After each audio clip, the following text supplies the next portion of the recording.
Wow, 2 nights in a row. Wow, we're awesome. Can you believe that? No. I mean, I who would have thought we were gone and then we're inconsistent and 2 nights in a row. My God. Kicking it. By the way, I love this movie. Yeah. This movie is one of my favorite time travel movies. It's a very good one. Directed by the Spierig brothers who directed Daybreakers, also with Ethan Hawke. I don't think I've seen that. A vampire movie. Well, greetings, imagination connoisseurs. Once again, it is I, your Duke of Dope Discourse, your master of fun and wonder, your sommelier of sci-fi and cinema, Robert Meyer Burnett. But you're not watching this show to see me. No, no, no. You're watching it to see her. Who are you? I'm Elizabeth Gwendolyn Bell, the ace, the arbiter of cinematic excellence, and the enchantress of entertainment. This is Elizabeth's Whining About Movies, episode number 128. And we're delving into the Australian production by the Spierig brothers. I think that's how you pronounce their last name. The Spierig brothers. Michael and Peter. Cool. Predestination, based on the classic Robert Heinlein short story, All You Zombies. Mm-hmm. And first of all, before we get into it, we got to pour ourselves up some vino. Ooh. Once again, the sommelier of this channel. What's going on? I don't know what's going on with my hair. The dry flyaway is very 70s. The sommelier of this channel, Mr. Julius Goodwin, once again provided Knocking Point wine for us. The official wine of sports. This is Game Time wine. It's a red wine. Game Time from Knocking Point. Awesome. I don't know what kind. It's just a red wine. It came with a white wine and a red wine as well. But thank you once again to Julius Goodwin for making our wine adventures possible. Yes, thank you. As far as Knocking Point is concerned. So there's some for you, babe. Why, thank you. And I, too, will partake of Game Time wine. And it is, in fact... It is game time. Game time. Game time travel. Game time... Oh, I see what you did there. Well, here's the Spierig brothers... Predestination. Mm-hmm. Pre-gaming time.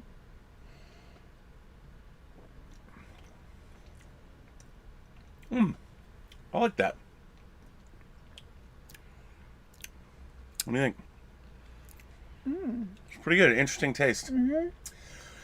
So this movie stars Ethan Hawke, like their last movie, Daybreakers, Sarah Snook, and Noah Taylor. It's basically 3 people. Yeah, it's true. I mean, there's extras, there's doctors and people like that. But what is this movie about, Elizabeth? Where does it start even? Well, it starts with a time-traveling agent. Oh, that's right. Trying to stop a bomb going off in, like, the boiler room of a building. Yeah, yes. You can't tell if the person is setting it or trying to defuse it. Yes, it's very odd. He's either setting it or you don't really know. And then he gets into a gun battle. Yeah. With a mysterious assailant. Yeah, a guy in a trench coat and a hat, and you don't see... No, and while the gunfight ends, but the guy who is trying to either disarm or he's taking the bomb apart. Yeah. And something ignites, and his face catches on fire, burning him up. But he somehow makes it back to the future. Yeah. Where he's from. He grabs, like, it looks like a violin case. It's a violin case. The time trial, which I love. There's a violin case. You set, instead of a lock, you set the time that you're going. Well, what you see is somebody push the violin case towards them as their face is burning. And then it jumps to... The assailant, the guy who's shooting, we don't see that person. Right. Pushes the violin case, and then our character is... With his face burned, he's now in the future, and he's in... Right. He's getting surgery, yes. And he basically has a new face put on. Yeah, they did some major surgery, and he has a whole new face. And then you see him preparing for another job as Ethan Hawke. Yeah. He's putting on period garb, and he's going back to 1970. Yeah, and the people telling him what he needs to do are saying that this is his last mission. Yes, this is his last mission. Because it takes a toll to do what he's doing. Yeah. And then you see on his chart that it says, like, that he's all kinds of things, like he's mentally losing it. Yeah. Like there's a list of whatever it is he's suffering from. So, very intriguing beginning. You find out there's a time travel agency. It's run by Noah Hawley, his name is Robertson. And Ethan Hawke used to look like somebody else, but was disfigured in this thing. And now he looks like Ethan Hawke, and he goes back to the 1970s. And then, for a very long period of the movie... Yeah, so he goes back to 1970s, and he is a bartender. And this person comes in and sits at the bar, and the person is very, like, defensive. Yes. And he's constantly like, what's your problem? And then... a very feminine-looking man. A feminine-looking man.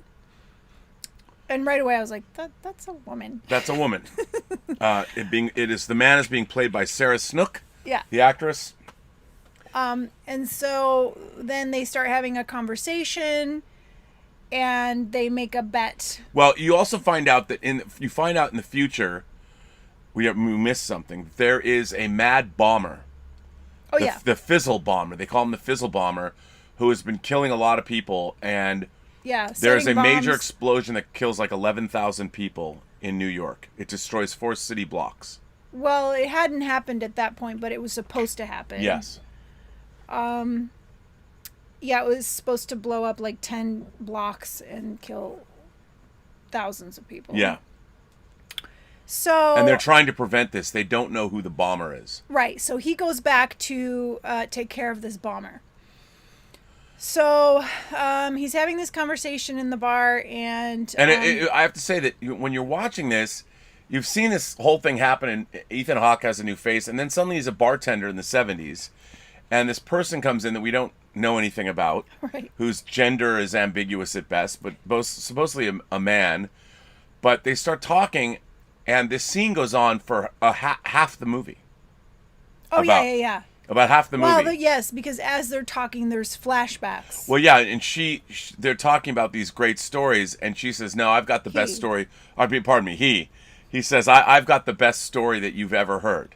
Yeah, I'll bet you that you've never heard a story I'll like bet you this. just bought a bottle of whiskey that I have the best story you ever heard. Yeah, exactly. And then this guy talks about, it happened when I was a young... When I was a little girl. When I was a little girl. And... So immediately you're like, wait, what? I was like, yeah, of course. She was a little girl at one point. Or he was a little girl at one point. And then you see flashbacks to her in an orphanage. Yes. And... well, she was a baby that was abandoned on the steps of an orphanage. In Cleveland. In Cleveland, Ohio, and no one knows...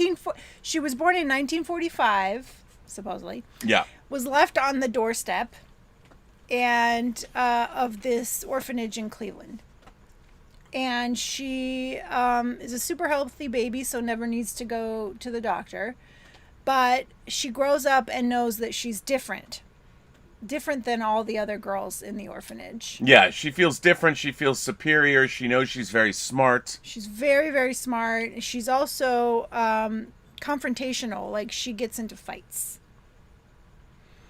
And she decides that if she has children, she wants it to have a father and a mother. Yeah. So that prevents her from pursuing love.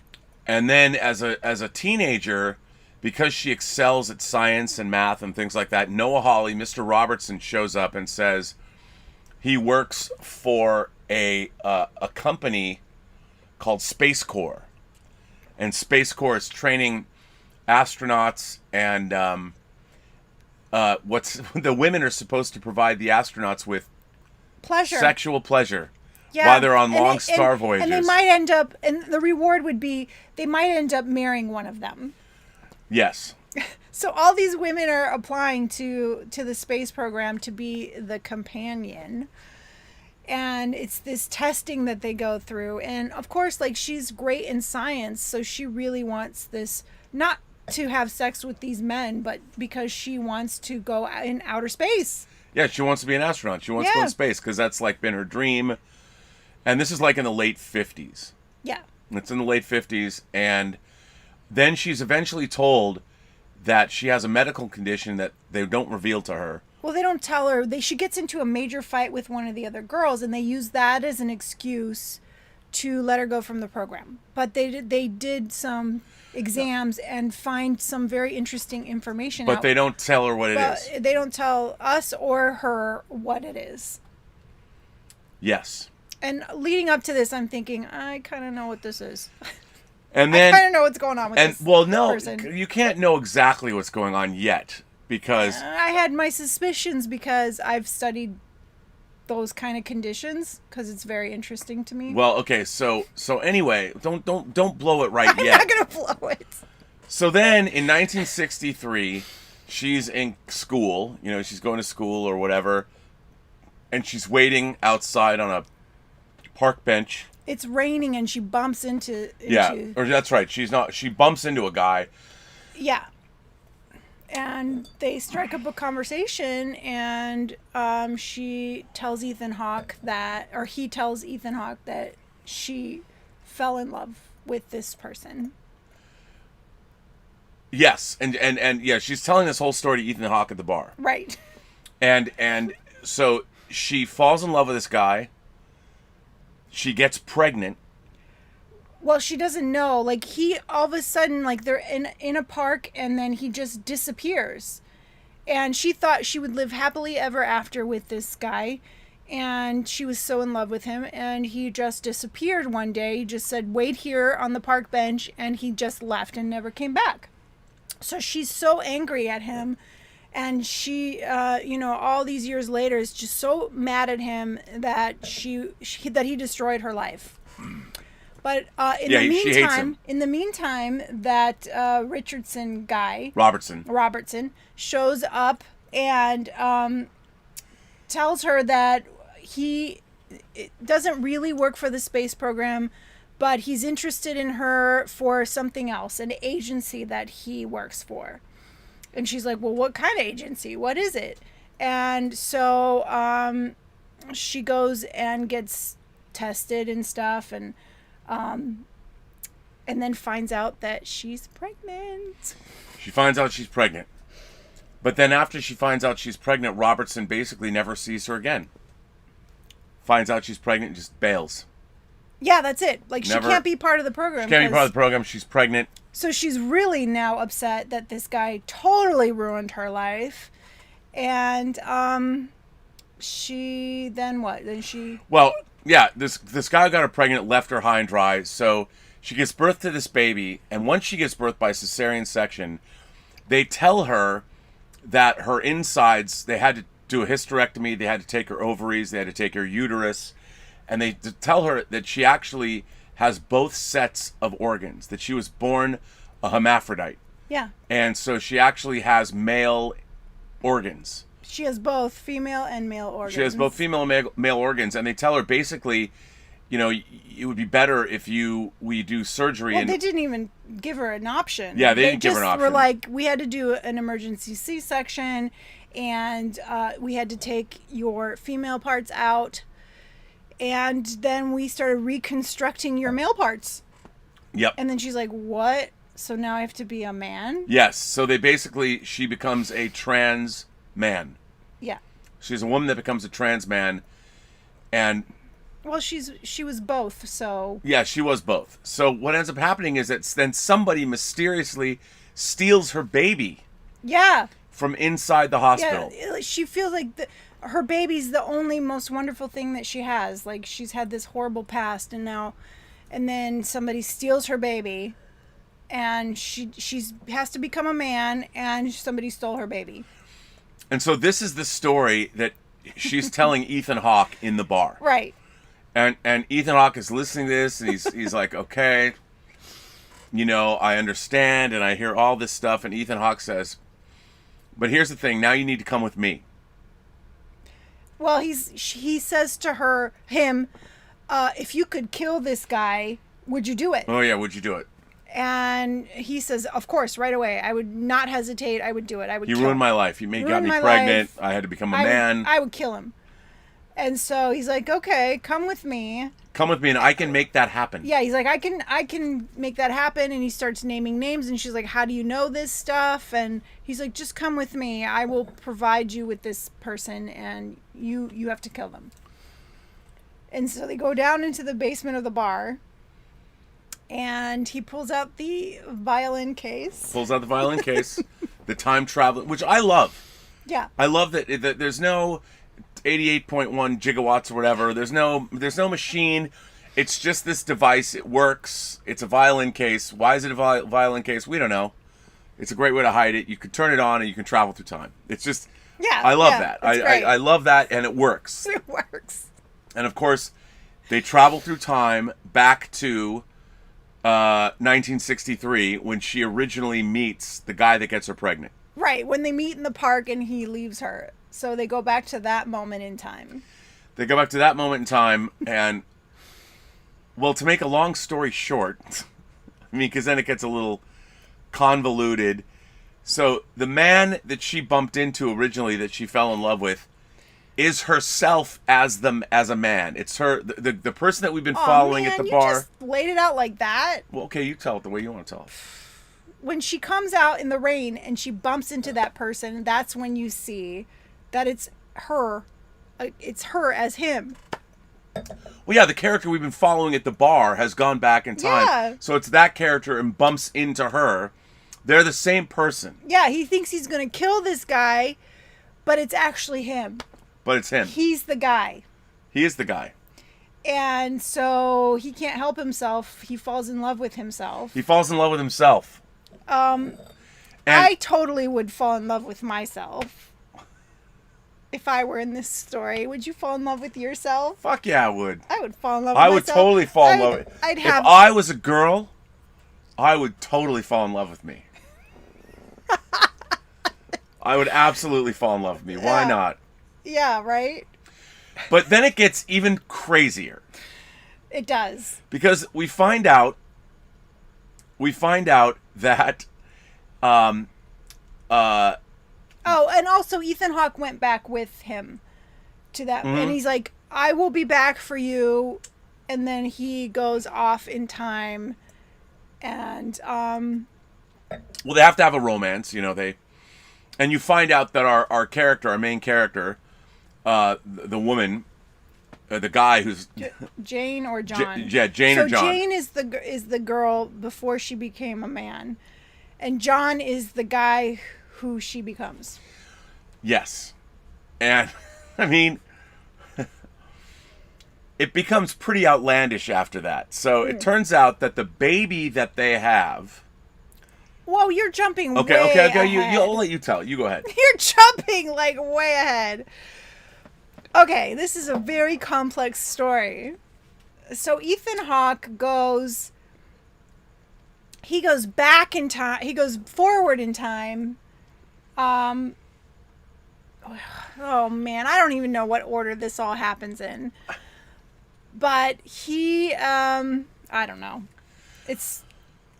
He goes forward in time. Is that later though? Okay. I don't know. Okay. The agent takes John, the man he met at the bar, back in time. Right. To the day that Jane met the man who would later become her lover and leave her, so John can take revenge and kill the man. Right. Turns out the man is actually Jane, who is now John. Right. So it's who falls Jane in love and with John, himself. the same person. They fall in love with In themselves. return, John will take over the agent's job for whatever duration he wants, and the agent reveals... that's right. We didn't say that part. Yeah, the agent reveals... I'm reading this from Wikipedia. Yeah. The agent reveals his time travel device, and the two jump to that day in 63. John intends to kill his past lover, blah, blah, blah. And the baby born from this self-fertilization is stolen by the agent. Right. That Ethan Hawke steals the baby that is the product... But you see that near the end. Yes. So it's Ethan Hawke who steals the baby. And then he takes the baby back in time. Back to 1945. 18 years earlier. Yeah. To 1945. And it turns out the baby that was the product of John and Jane Who's the same person. It turns out that's actually Jane. That's actually Jane. So the Yeah, it's like a crazy... So the character that we've been following, the man who's John, used to be Jane. Yeah. And it turns out that Jane and John have a baby. Have a baby that is actually Jane that is and actually John. Both of them. It's actually them. Yeah. Their baby is actually them, and it's this. It's like this loop. It's just a loop. Like this repeating. Yeah, and then you find out the Ethan Hawke person is also John. It's also John. He was that John was the agent trying to stop the Fizzle Bomber. Trying to stop the Fizzle Bomber. Yeah.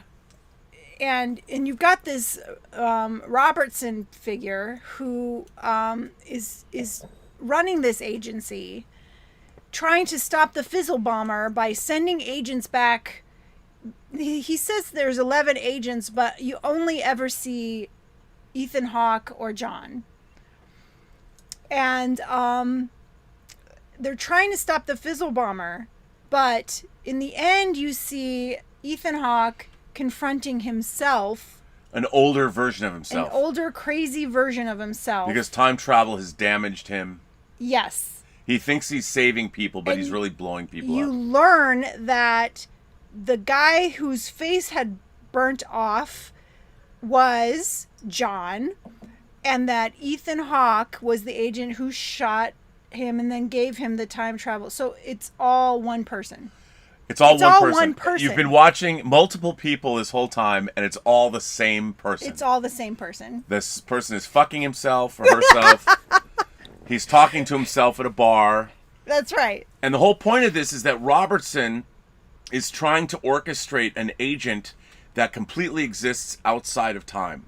So the whole thing is a paradox. So he has no ties. Every single time, like the same things will happen. Yes. That's the rules of this time travel, is like the same things will always happen. Yeah, and the temporal agent was responsible for his own conception and his own death. Yeah, and John and Jane are the one that created this time travel, created the time travel contraption. Right, whatever they did. Yeah.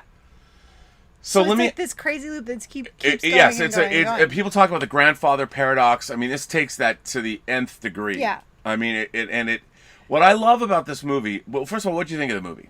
I loved this movie. I thought it was great.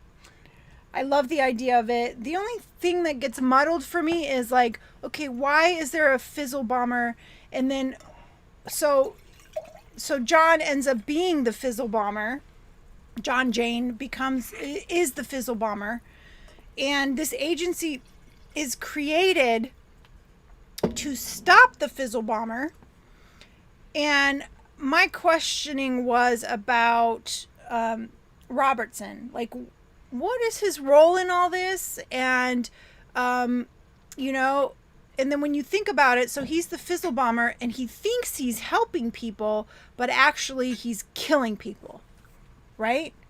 So I think Robertson is a terrorist who set this whole thing up.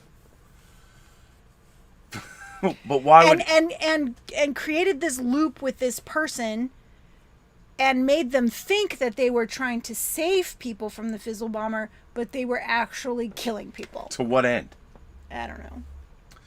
Well, what I did like about this movie is, look, when you're watching this movie, you never question the fact that Jane ends up meeting John after the reconstruction, of her, and gets herself pregnant. Like, this is an outlandish ask.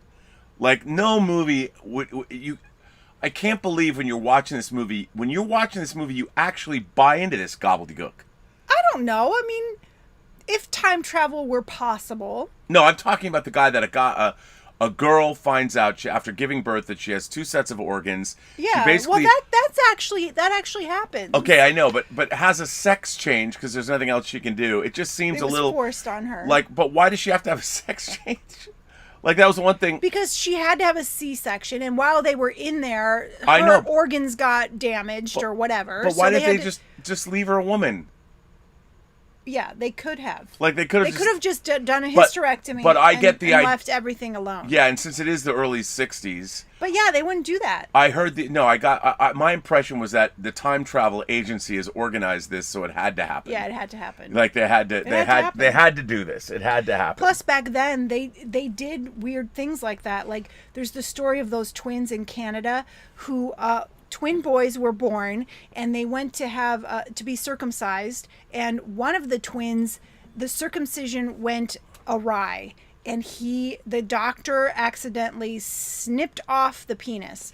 So they turned that twin into a girl because he snipped off the penis. Yeah. Yeah, but I still don't. So that's a big ask for me. Like I understand that all of this time travel. I don't know if this entirely. I love this movie, but I still don't know if it entirely works because this predestination. I mean, it's called predestination, obviously, because this is actually a closed loop. It's a closed loop. It's a closed loop. Somebody is responsible for their own birth and their own death. It's a closed loop. And then you've got the added element of time travel and the fizzle bomber. But my question is, why does this have to happen in the first place?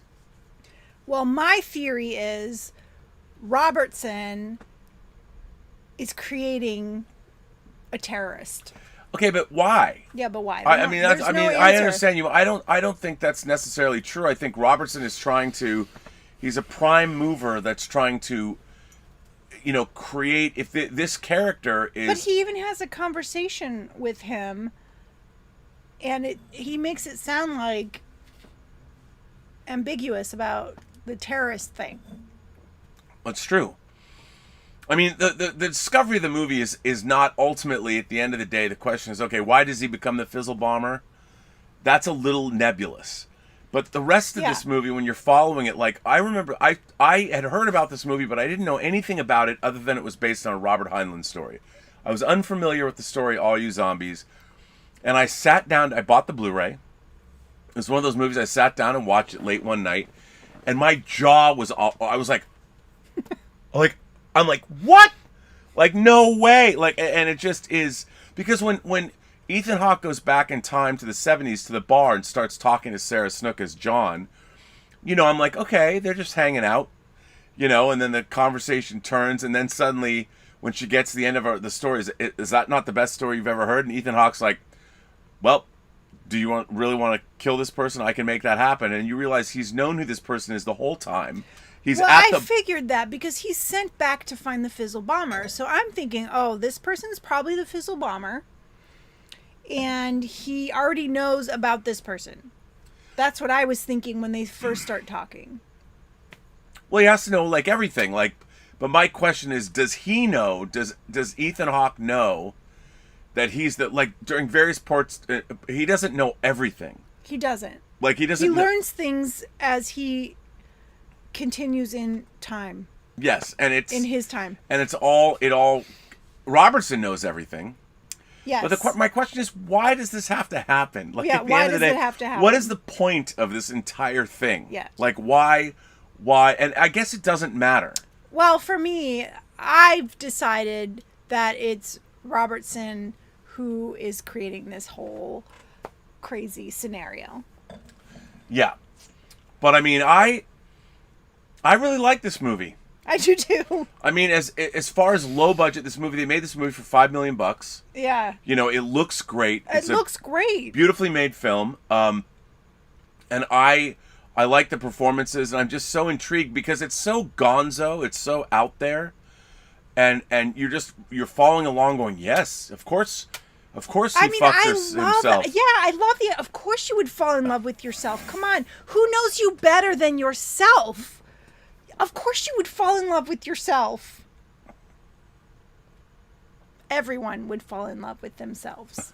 Would Everyone is already in love with themselves. So could you imagine a male version or a female version of yourself? But the thing is, if you knew it was you, like if you're a guy and you go back in time and you're the guy and you realize that, oh my God, it's me. I fell in love with me. But when you're the guy that has now had the sex change and given birth, and you find out that you're the cause of all this, you're just going to go with it and fall in love with yourself and be like... You can't choose who you fall in love with. Yeah, but I mean, look, I buy it when I watch the movie, but when the movie's over and I start thinking about it, I'm like, come on, this is such a... But I buy into it. When I watch this, I go with it. I could totally see people falling in love with themselves. That makes a lot of sense to me. Well, I mean, I do go with it. I like this movie a lot. I just think there's no other time travel movie like it. It's gonzo. Yeah. It's audacious. It's crazy. The whole fact that the baby is actually her, that's just mind-blowing, but I love it. I love it. I know, it is crazy. Yeah. The baby's... I mean, basically... It's just the only problem I have is the motivation. Why is this happening? And the whole Fizzle Bomber thing, it just is a little wonky. I mean, she gives birth to herself. She gives birth to herself. And, I mean, in terms of... Because they're always talking about, well, you know, if you screw something up, there's always the grandfather paradox. Could you go back in time and kill your grandfather, and would you still exist? I don't think so. Well, you wouldn't. That's the whole thing. It's a paradox. But if you did do that, then how could you have gone back in time in the first place to kill your grandfather? Exactly. That is the grandfather paradox. None of it would exist. None of it would exist. And so that's the real question. So this movie figures out a way to have a closed paradox. Yeah, this movie is the opposite of that. You're not killing yourself. You're giving birth to yourself. And different versions of you are facilitating yes. the whole causal loop that causes everything to happen. That's right. And I mean, I think that one of the things that I loved about this film was I didn't know anything about it. I mean, it was one of those things that I'd read about somewhere. Maybe I read it premiered at South by Southwest, and maybe I heard somebody say, "Oh, you got to see Predestination. It's really good." And it was, to me, it was a delight watching it, because I'm like, okay, I live for low budget genre movies like this that yes. that will blow me away. That I'm like, oh my God, okay, I'm watching this, and I think like I always did. I probably put it on at 1 a.m.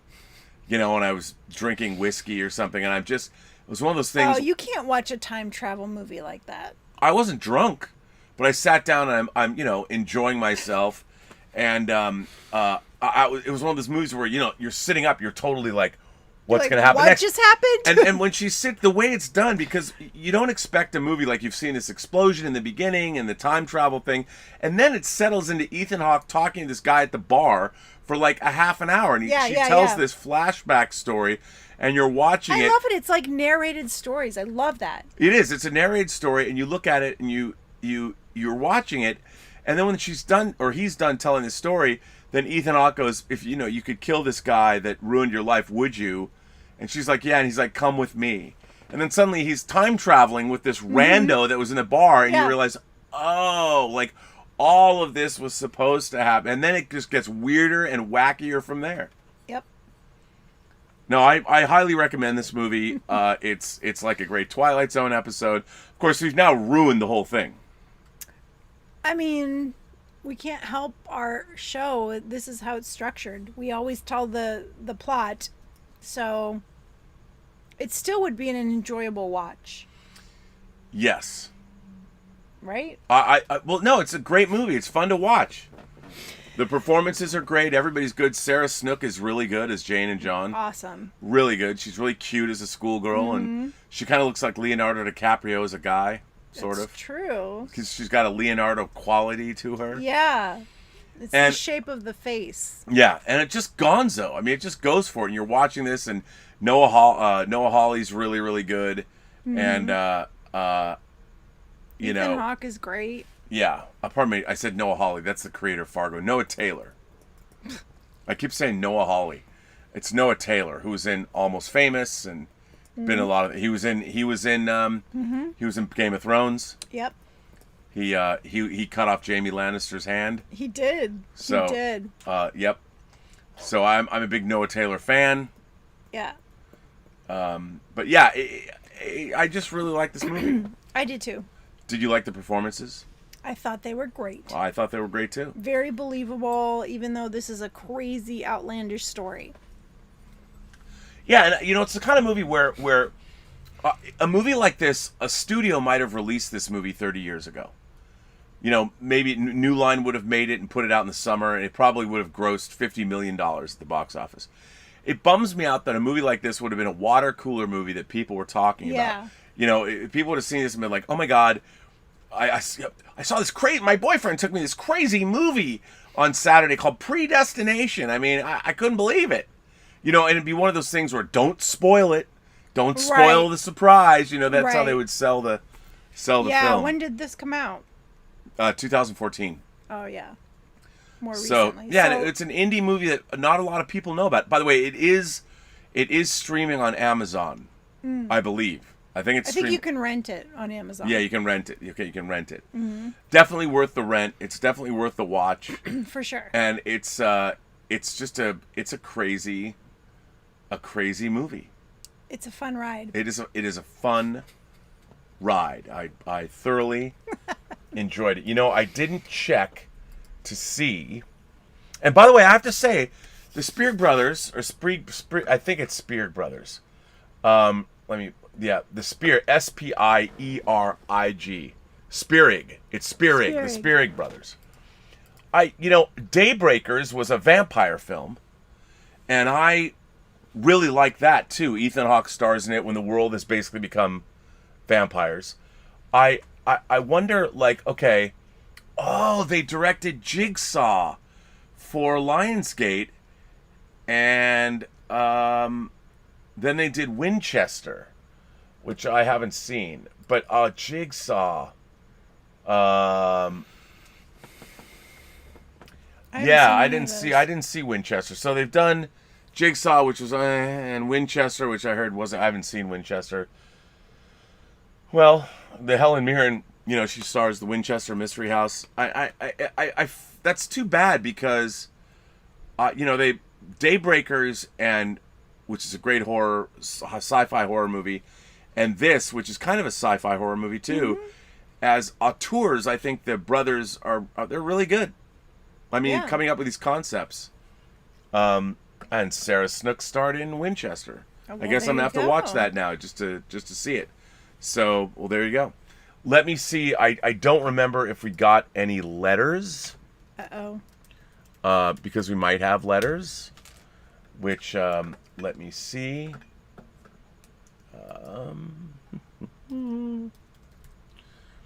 I do not know. Oh, yep. We did get a letter for whining about movies. Awesome. Tom Jr. Jackson writes in and says, "Hello, Ace and Rob. Today I wanted to write to you about the film Another Round," which that should be our next movie. Oh, I thought you picked our next movie. I did. It was Promising Young Women or Another Round.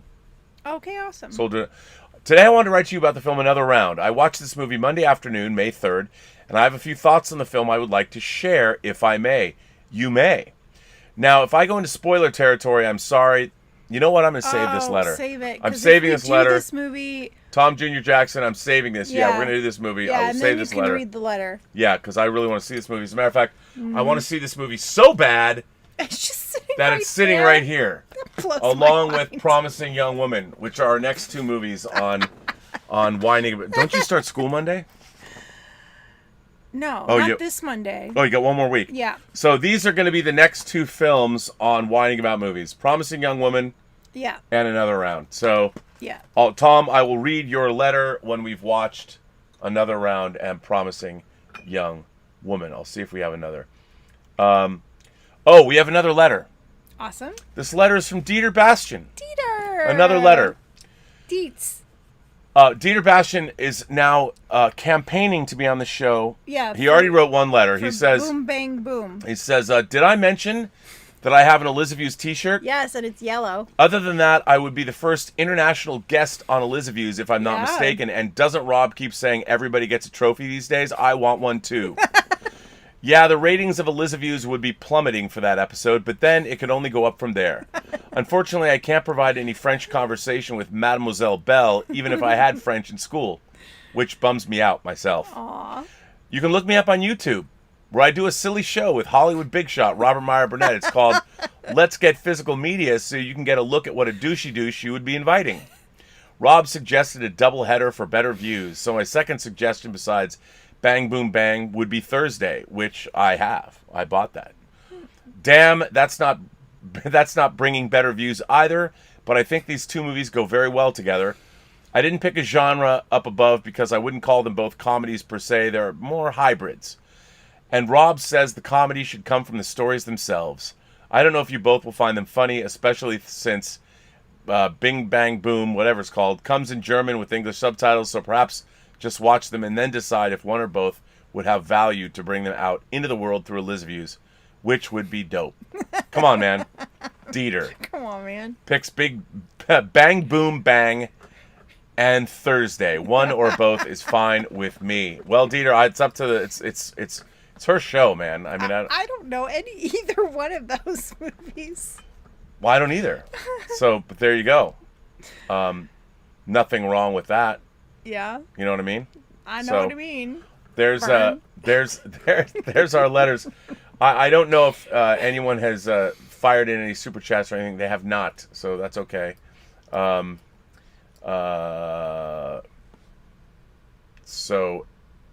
There you go. Actually, I missed this. Eric Gant says, pulled over to the river to take a rest, pulled out a pair of pliers, pulled a bullet out of my chest. Fear and loathing, cross the country, listening to my 8-track. I reached behind the seat and snatched a cool from the pack. Man, you rock. Outstanding album. Well, there you go, Eric. Thank you for that. Well, so I don't know. What do you like? I guess more. Let's talk about the time travel genre. Yeah.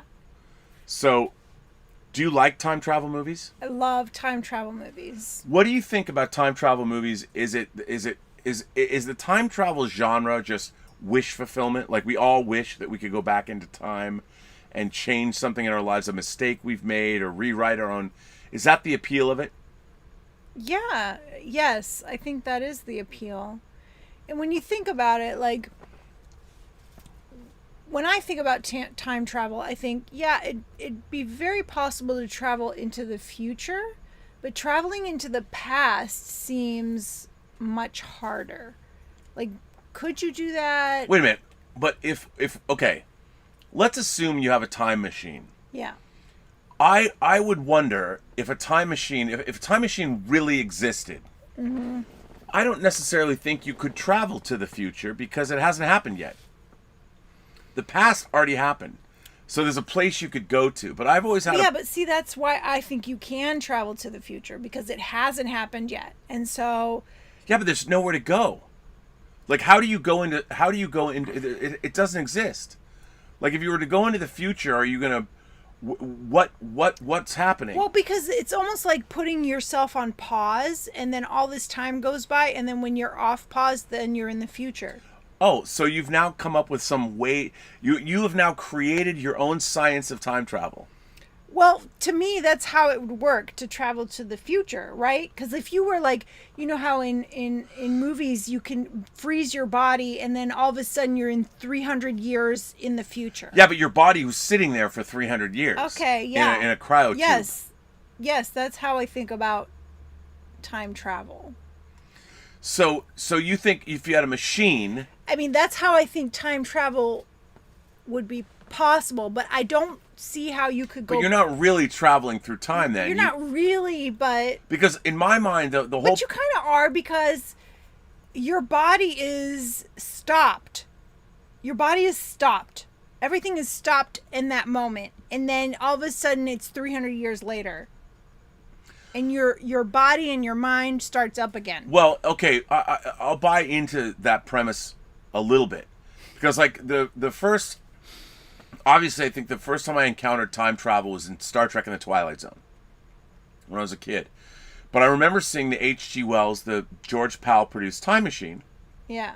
And in the Time Machine, you see time is passing just really fast. So the Time Machine is moving...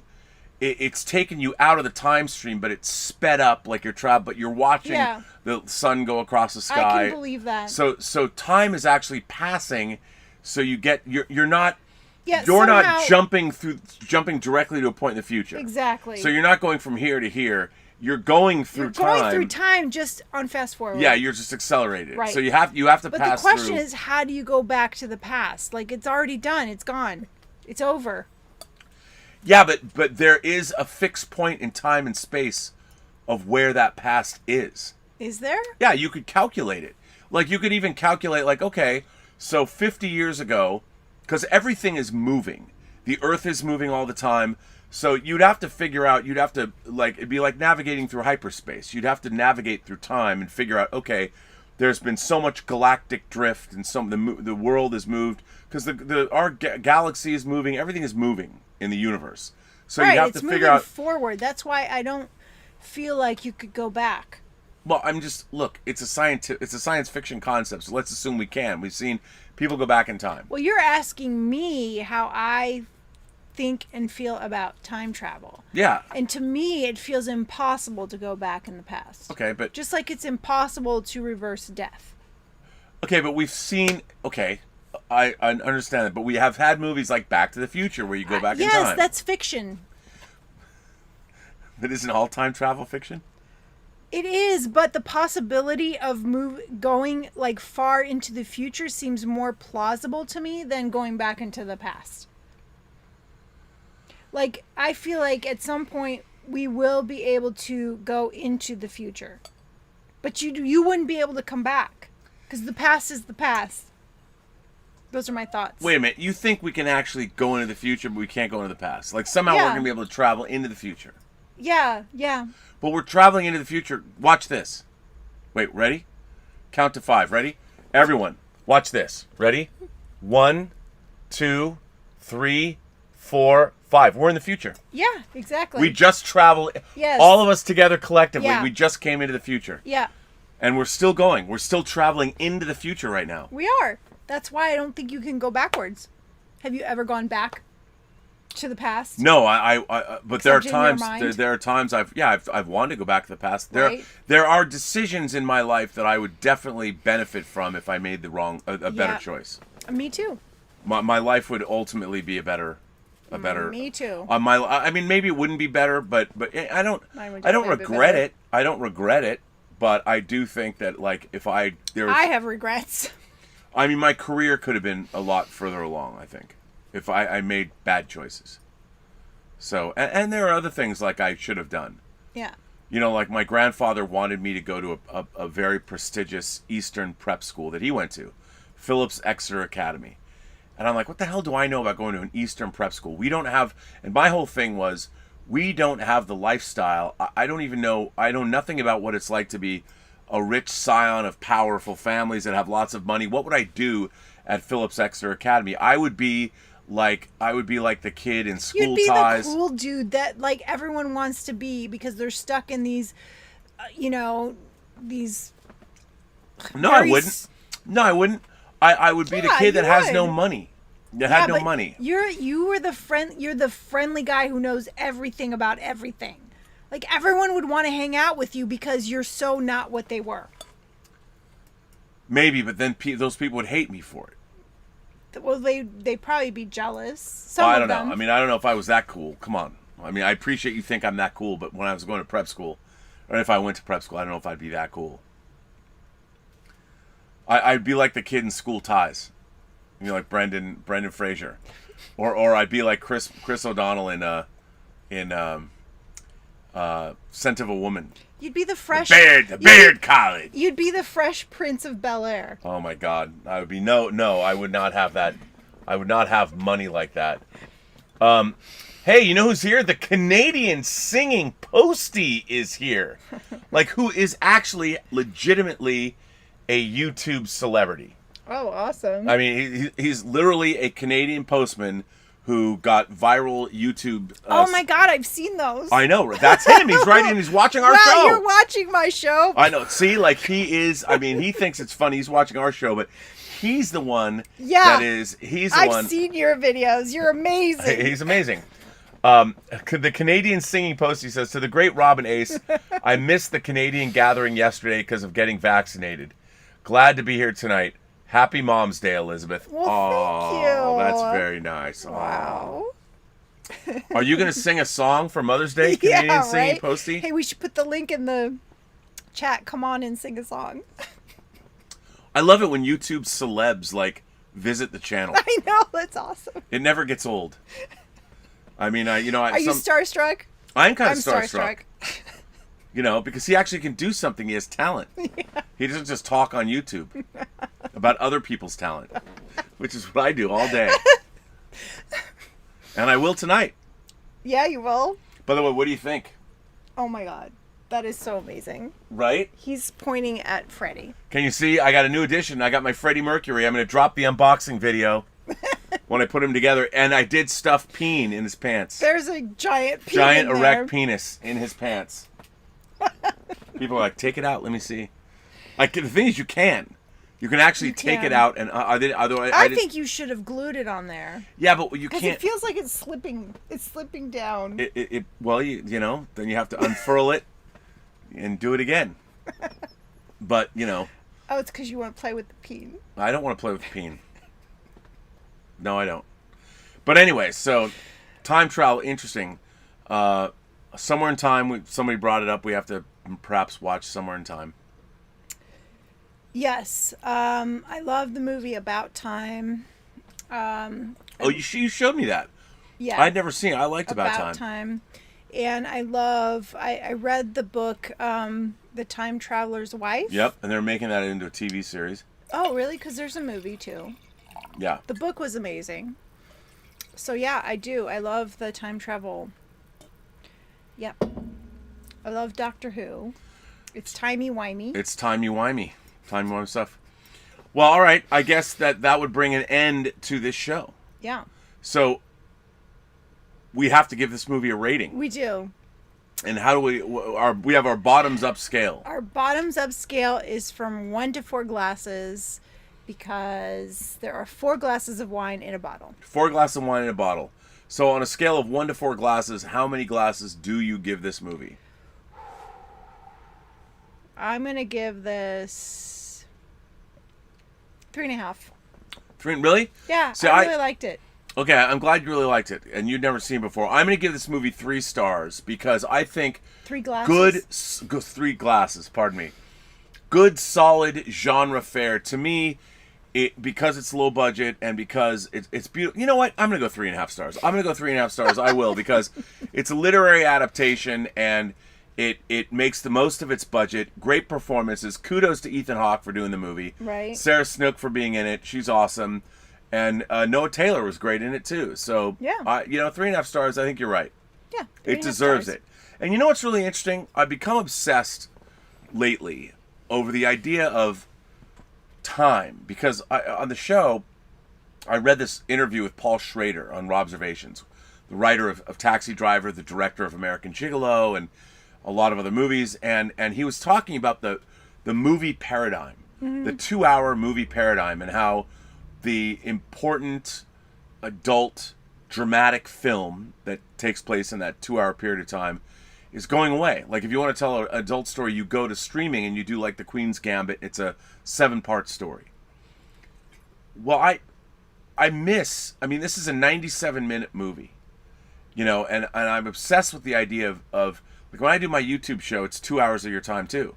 So I can do one YouTube show where I sit down and turn on the camera and talk for 2 hours, and then someone else, their 2 hours was spent 4 years, 5 years, 6 years trying to get this movie made. Yeah. And they spent, like Tango Shalom was a 6-year odyssey, 5 for me. And, it got made, and yet when people watch it, 115 minutes, they can watch my show. It's the same 2 hours, and you're trying to entertain them. Are they more entertained by a movie that I worked on and off for 5 years, or are they more entertained by watching my show for 2 hours? It's the same amount of time. It is. I feel like the younger generations, it's all equal.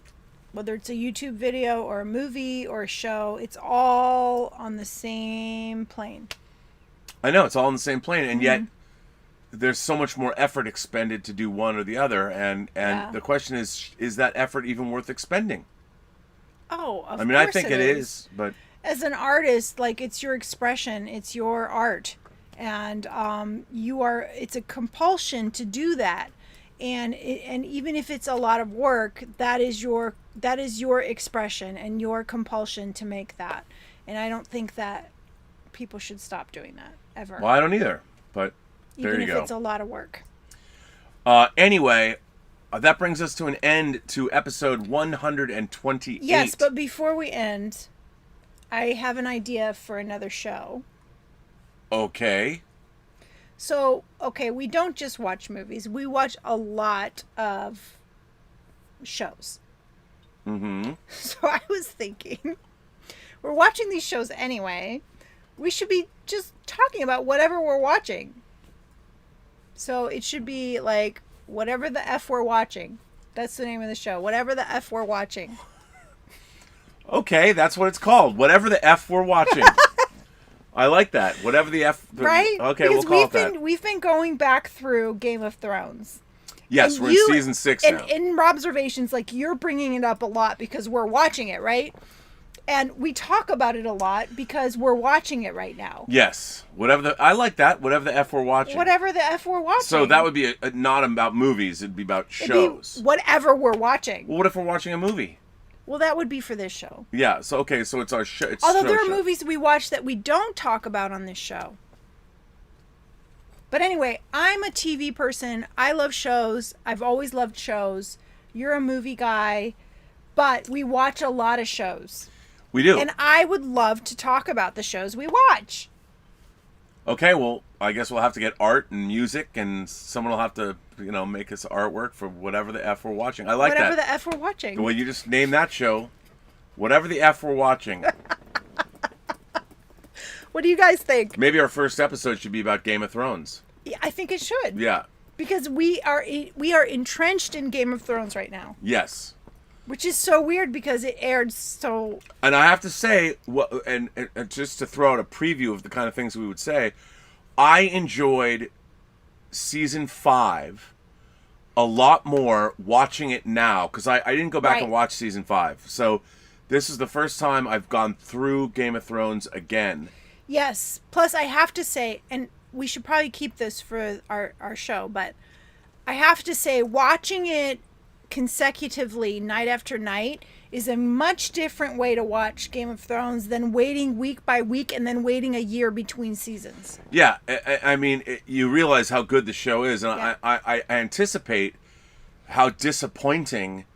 I mean, I've been watching certain things. It's the show really does crash and burn horribly. Yeah, you can see it's leading up to the crash and burn now. The last two We shouldn't talk about this though. It's for whatever the F we're watching. Whatever the F we're watching. Joe Dick says getting shit-faced and talking about TV shows we're watching. Yeah. And it can be old stuff. It can be like new stuff. It can that's whatever the F we're watching. Whatever the F we're watching. Well, we can schedule that now. Okay. Why don't we do our first episode on Wednesday? Okay, I'm down. I mean, or we could do it on. I've got to do. Well, for my birthday, I want to go see a movie. We can't. By the way, we can't go see a movie. Why? Because you have to wait 2 weeks after you're vaccinated before you're fully vaccinated. Yeah, but after your first vaccine... No, it's 2 weeks after your second shot. I get that. But what I'm saying is we're already at 80% protection. All right. You know what? That's what I told her. And look what happened there. Just kidding. I'm just making that up. I never told her. I never said you're at 80% protection. Why? Was there a tiny hole in there? Yeah. I was using a Magnum condom. Yeah. What can I say? Didn't fill that one out. Anyway. Not Wednesday. Why? Okay, not Wednesday. Why? Why not Wednesday? Not Wednesday. What's wrong with Wednesday? See you next Wednesday. If you're Rogue Thinker says, more shows, huh? I guess Rob doesn't have enough to do. Well, we are trying to have a 12-hour day on the Burnettwork here. Well, Anyway. Maybe you should, yeah. We are rambling. We are rambling. Come on, ramblers, let's get rambling. But I would love to talk about the shows we watch. So okay, whatever the F we're watching, it's a new show. We just announced it. You're the first people to find out. Why don't you take us out? Okay. Everyone you meet has a story to tell that you have yet to hear, and all you have to do is listen. When are we coming back? Monday night? No, Monday night, because we have to do that. We have a lot to do on Monday. So right. If we do something, it should be Tuesday. Okay, we'll do it Tuesday. Well, right. Okay. So we could do a WINEning on Tuesday and what the fuck we're watching. Oops. Whatever the F we're watching. Whatever the F we're watching on Wednesday. On Wednesday, yeah. I don't know why Richard was busiest day of the week. It's midweek. Actually, It's you hump know what? day. Richard's right because It's hump day. But Richard's right because I've got Oh. You're fully articulated. busy. Yeah, fully articulated. Well, how about Thursday then? Yeah, okay, Thursday. Okay. We'll do WINEning on So- Tuesday. We'll do WINEning Tuesday, and we'll do Whatever the F we're watching. whatever the F we're watching on Thursday. And then we'll launch our Star Trek show later. Oh, we gotta do the Star Trek show. Yep. A Heart of Trek. The Heart of Trek, a couple's guide to the final frontier. Yep. Totally. And on that note, we're getting out of here. Yes. And Midnight Metal's tonight, Saturday Midnight night. Metal. Midnight Metal with Dave Parker. New artwork, by the way. You can see it on the channel. Xevious did new artwork incorporating Dave Parker into the art. Very cool. Mm-hmm. All right. So our next movie is Well, which one? One of two. I would like to make it another round. Okay. We're gonna do Another these are the round next is two next. modern Oscar films. But which one is on Tuesday? It's this one, right? This one, yeah. Another round's round on Tuesday. Yeah. All righty. All right. And on that note, everyone, Have a better night. have a better night. Come to Midnight Metal. Come to Midnight Metal, dude. Get the metal tonight. Ah! Okay. Yes, we will do that. Mm-hmm.